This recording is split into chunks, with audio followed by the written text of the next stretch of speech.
Velocity Ultra is a slide-scrolling shoot-'em-up which harkens back to the golden age of video games where a cutscene was a mere slideshow and the main protagonist was a floating vessel delivering phallic-shaped death into hordes of incoming robot aliens or spaceships, all in order to fulfill the male power fantasy of owning something powerful that can kill something weaker than it with gory, pixely death. Games have advanced from this early genre with silly things like narratives, immersion, open world and characters, but from time to time a developer still releases one. And while on first glance, Velocity Ultra seems like yet another slide-scrolling vertical shoot-'em-up, albeit with way slicker graphics, looks, as they say, can be misleading.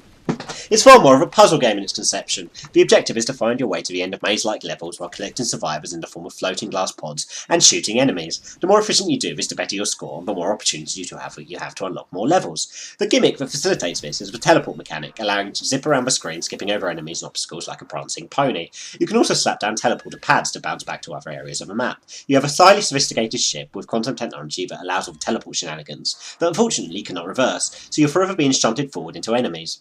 Go too far into the screen and you explode.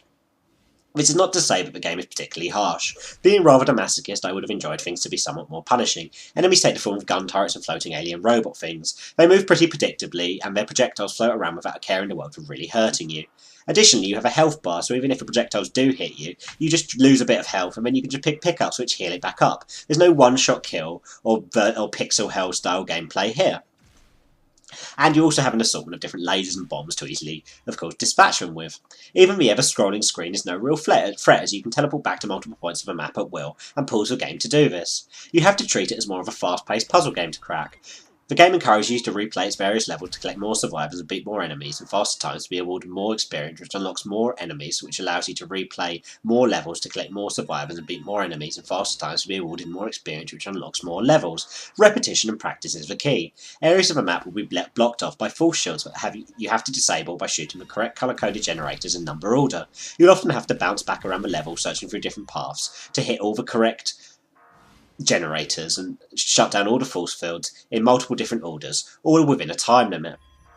You can take a long time exploring the levels, as you can always teleport back to the start with no penalty, or the different points of a map that you've chosen as teleporter pad points. The fun is working out the quickest and most efficient routes around the level and then performing them as quickly as possible to get a high score and to unlock more levels. The game encourages a mix of methodical planning, followed by fast-paced runs for its 50 levels in order to beat your own score and that of others.